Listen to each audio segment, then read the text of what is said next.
Alors salut tout le monde, aujourd'hui on est lundi et j'essaye de continuer l'exercice que je fais depuis quelques semaines, c'est-à-dire de répondre à vos questions via un podcast. Voilà, donc aujourd'hui je vais essayer de répondre à 3 questions et on attaque par la première. Je vais essayer parce que suivant la longueur, peut-être que je répondrai qu'à une question ou deux. Donc aujourd'hui je réponds à la question de Paul. Paul qui me demande, faut-il écrire son site en anglais pour viser l'international ou en français pour se concentrer sur la France? Alors ça, c'est une question que j'ai pu me poser, c'est une question qu'on me pose souvent, c'est une question qui finalement revient assez fréquemment, et moi du coup, c'est pas une question qui me taraude en fait, c'est pas une question qui pour moi mérite réflexion dans ma vision des choses, et je vais vous expliquer pourquoi. Euh, pour moi, viser l'international avec un site e-commerce, c'est pas dans mes objectifs, c'est pas quelque chose qui m'attire, et je ne pense pas que c'est quelque chose que je ferai. Alors pourquoi? Vous allez vous dire, c'est bien bête. Pourquoi Serge, tu te bloques à la France? Tu peux devenir beaucoup plus gros. Si tu prends l'exemple d'Amazon, c'est énorme, etc. En fait, tout simplement parce que de une, je ne maîtrise pas l'anglais. Certains savent que je suis plutôt une quiche en anglais. Et de une, je maîtrise pas l'anglais, donc aller viser l'international quand on ne maîtrise pas la langue du commerce, c'est un petit peu compliqué. Et de deux, c'est pas quelque chose qui m'attire.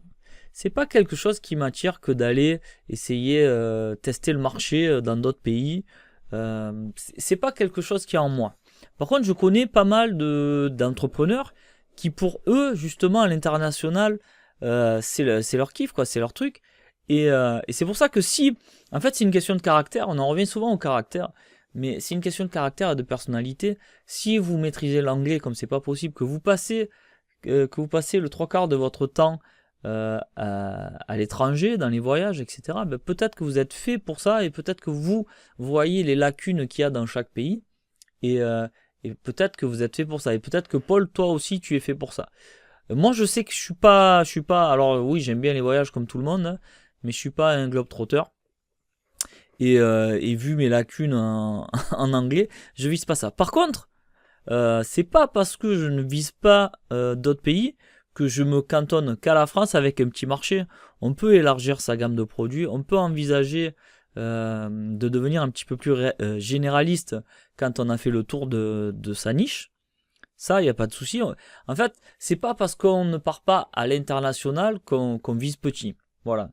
Donc moi, c'est la réponse que je peux te faire, Paul, c'est savoir toi comment tu es avec l'anglais, comment tu es avec l'international. Est-ce que tu aimes voyager? Est-ce que tu vois un petit peu ce qui manque dans d'autres pays?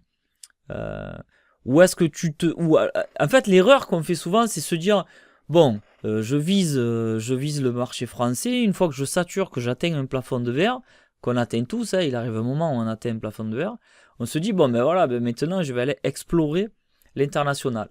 Alors, si vous avez une marque, si à travers votre site e-commerce, vous avez créé une marque, vous avez créé une marque de produit, un truc qui est pas mal, mais qui plafonne en France, pourquoi pas essayer d'aller le vendre dans d'autres pays? Ça, ok, moi je n'y vois pas d'inconvénient. Mais il faut que vous aimiez aller vendre des produits dans des pays que vous ne connaissez pas. Voilà, vous allez faire une conquête de marché dans quelque chose que vous ne maîtrisez pas. Voilà. Mais comme je disais, voilà, suivant les caractères, ça peut marcher. Donc oui, en clair, si vous avez une marque et que vous avez envie de développer à l'international, pourquoi pas. Maintenant, si vous êtes comme moi, que vous préférez rester cantonné en France, élargissez vos gammes, élargissez, devenez de plus en plus généraliste.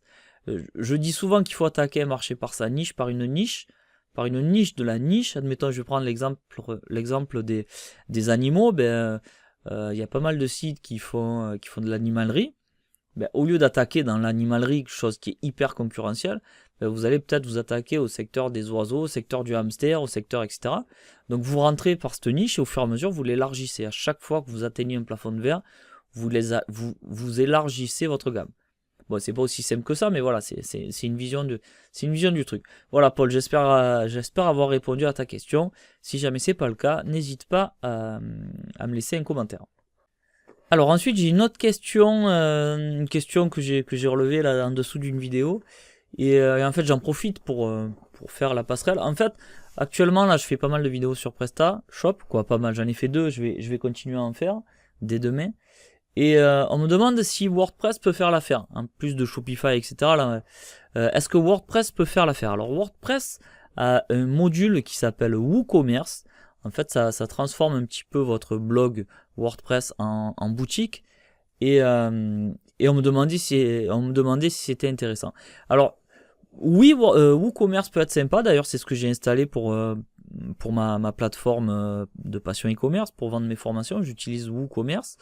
Alors c'est très bien. Du coup, ça m'a permis de le tester. C'est très bien si vous vendez des monoproduits, si vous avez un mini catalogue.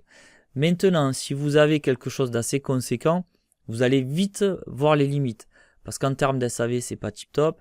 En termes de facturation, c'est suffisant, mais là, au niveau de la comptabilité, c'est pas top. Au niveau du stock aussi, c'est pas hyper pointueux.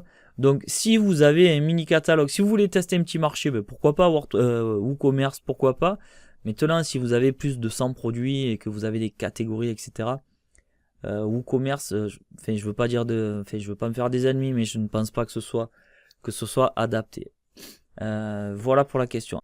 Alors, une dernière question de Yvan. Alors, j'avais une question sur la responsabilité pénale lorsqu'on vend des produits qui causent des dégâts sur un tiers. Quelles sont les responsabilités en tant que vendeur? Alors là, je t'avouerai que ça devient de l'assurance, ça devient peut-être un petit peu compliqué. Moi, je vais te faire une réponse de bon sens. Mais je sais qu'il existe des assurances pour les e-commerçants. Mais en gros, déjà, faut avoir une assurance. Bien évidemment, quand tu as un commerce, tu as une assurance, tu dois être assuré. Je te conseille de te rapprocher auprès d'un assureur. Mais ce qu'il faut savoir, c'est que si le produit que tu vends, et j'ai eu un pote entrepreneur qui avait eu le problème, si tu vends un produit d'une certaine marque et que le produit cause un souci, je crois que c'est toi le revendeur qui est mis en cause dans un premier temps. Et après, à toi de te retourner vers le fabricant. Alors vers le fabricant ou le distributeur, ça, je sais plus exactement. Mais donc tu peux être embêté un laps de temps, mais ensuite, bien évidemment, c'est la marque qui en est responsable.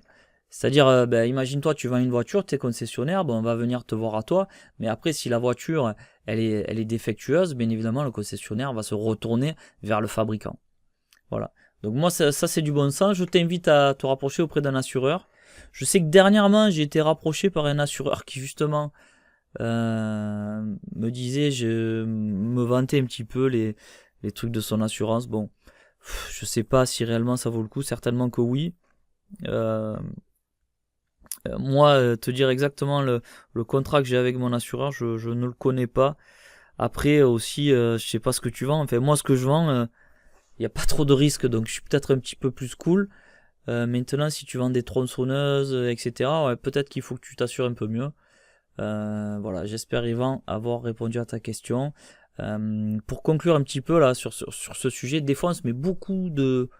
Enfin, bon, moi, ce que j'en pense, mais on se met beaucoup de stress avec des petits détails qui sont pas très compliqués en soi. En plus, si tu appelles un assureur, il va certainement je crois qu'on a une assurance civile, je crois. Je me rappelle plus le terme, ça m'embête de pas être... J'aurais peut-être dû préparer un petit peu ma réponse, je suis désolé, mais je crois qu'on est tous assurés quand tu as un commerce, une société. S'il y a une personne qui rentre dans tes locaux, voilà, tu es assuré si jamais elle tombe de l'escalier, etc. Donc voilà, il faut trouver une assurance un petit peu généralisée comme ça. Et après, effectivement, si tu vends des produits un petit peu à risque, peut-être qu'il y a des assurances plus adaptées. Voilà, c'est déjà pas mal. On a fait un bon score au niveau du timing. Je vais vous laisser. Je vais vous souhaiter de bonnes ventes. Je vous dis à demain. Demain, je vais vous faire une petite vidéo autour des modules PrestaShop. Je vais vous expliquer rapidement comment ça marche les modules PrestaShop. Alors, je sais que ces vidéos sont destinées plus aux débutants qu'aux e-commerçants aguerris. Mais je sais qu'il y a de la demande. C'est pour ça que je continue à les faire. Voilà, sur ce, je vous souhaite une bonne soirée. Je vous dis à demain. Bye bye.